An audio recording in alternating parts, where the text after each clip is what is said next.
Trackus, I want to build a solid discipline. Any advice? Yeah, go watch David Goggins. Absolutely. That's my advice.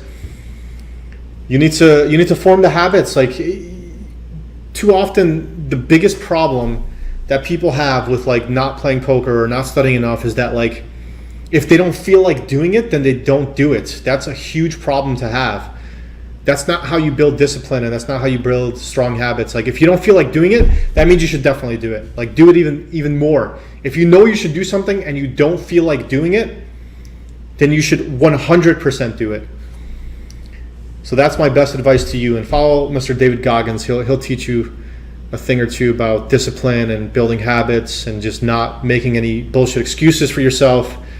And yeah, how to balance grinding poker and keeping relationships. I told her, like, I'd probably be one of the worst people to give information on that, because I've done such a bad job with that my entire life. Basically, I have been kind of neglecting relationships and focusing a lot more on grinding. So the balance there, it's a very difficult balance to find. In fact, I don't think you should have a balance. I don't think you should have a balance. If you want to be great, you can't really have a balance. And it's funny, I've read that in a few different books. You can't, you have to be imbalanced for a certain time period of your life in order to attain balance at a later date in your life. So I'll give you an example of that. I think imbalancing yourself to kind of become an excellent poker player is such a good strategy. And then after you become the absolute best, or after you make it to exactly where you want to be financially in the poker world, then you can start to implement some more balance into your life. But if you're trying to get to the top while balancing, you're going to have a lot of trouble, because it takes a very obsessive attitude to get to the top. And if you're not obsessed with poker and getting better and making it to the top, then somebody else is going to do it. So if it's just not, it's not practical to be unobsessive, let's call it, or balanced if you want to be great. So I don't really believe in balance that much. I think at certain points in your life, things are going to be shifted. Like, let's say, for example, you might have like a 10-year period of your life where your work is everything and all you want to do is grind poker and fuck everything else, which is totally fine. Don't let anybody tell you that that's not fine, because it is. And I've done that, and I don't regret it at all. Like, no regrets. And then there might be a stage in your life, let's say like a couple years goes by and you're really focused on the relationships in your life and growth, or doing something else, moving forward. So it just matters like what stage of your life you're in. And I think trying to achieve a perfect balance will cause anxiety in itself. And you put pressure on yourself to try to be balanced, and it's unnecessary pressure for the most part, because you're like, oh, well, if I work too much, then I'm not balancing this, and then I'm not balancing that, and then you get in your head, and you're just like, I need to do more of this, and I need to do more of that, and like you're stressing about where you need to spend your time instead of kind of letting it flow and doing what you feel. Because at certain times you might feel like, you know what, I want to throw myself into poker and just like fucking just go absolutely nuts for years, right? You just want to just grind it out, and you just want to make money, you want to advance in your career, and you want to do those things. And some of your friends or your family might tell you that's not okay, like you're unhealthy, you're not living balanced. But to be honest, like, you got to be careful who you're taking your advice from, because a lot of times people don't know what they're talking about, to be quite frank. They just don't know. And if the person giving you advice about being balanced is broke, or he's not doing well off, not somebody you look up to,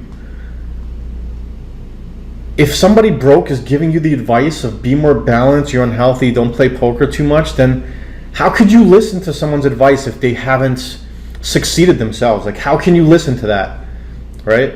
You need to find the people that are that are way above you as far as like financial success, career success, And that's what I seek to look out for too, like guys that are like way above my level, and I can just learn from them. And if you ask that person, is it okay to be unbalanced? Is it okay to throw myself in poker for 16 hours a day? He'd be like, fuck yeah, man. He's like, you should be doing that. You should be doing that. And any other way wouldn't make sense. So you should be doing that. And that's what he'll tell you. But then if you ask somebody else, maybe you ask one of your friends, like he's just like, you ask one of your buddies, and your buddies are just like, oh dude, you don't need to put stress on yourself. You don't need to do that. You don't need to do this. And then you take their advice without realizing that that guy you just took advice from is broke, and he's broke because he just gave you bad advice. You know, so you got to be careful who you're taking your advice from. Don't take fitness advice from fat people. Don't take financial advice from broke people. Don't take poker advice from people that have not made it in poker themselves to the top. Make sure that you're taking your advice from credible people, because everyone has advice for you. Trust me. Everyone has something to tell you, but you need to kind of weed that out and know who to listen to and know who not to listen to. So that's really important in life, and I think it's something that's very much overlooked, I would say, by the large majority of the population, where they're just like, they hear something and then they kind of take it to heart, like, okay, that has to be true. Like, wait a second, how credible is this person that's giving you the information in that topic of him giving you the information?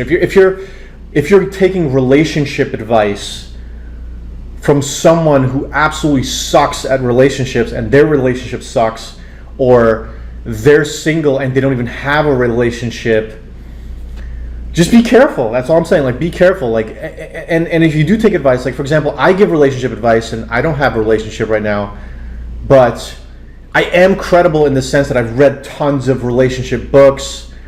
I've studied a lot about male psychology, female psychology, so I can help with that. I'm credible in that sense. But all I'm saying is just be careful who you take your advice from, and make sure that person you're taking your advice from is credible on that specific topic that they're giving you advice on. Pie Poker says, this is really true.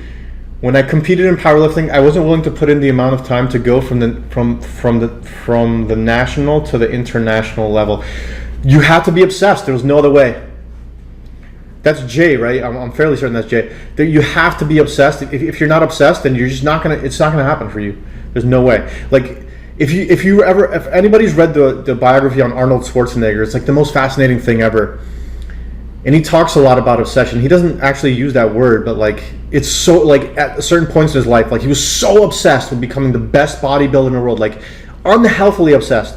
So Arnold Schwarzenegger was such a big dreamer when he was younger that his parents thought he was crazy, and they sent him to a psychiatrist to see if something was wrong with him, because he had such big aspirations and such big ambitions, and he just wanted to work all day, and he wanted to work out for 5-6 hours every single day to be a bodybuilder. And everyone else thought it was crazy, because everyone else was normal. Like, they were just normal, average people that are just like not really striving for much more out of life, and they're always going to think your dreams are crazy, or your ambitions are crazy, or your work ethic is crazy, and they should. If your friends don't think you're crazy, then you're not doing things big enough. You're living too small if your friends don't think you're absolutely nuts.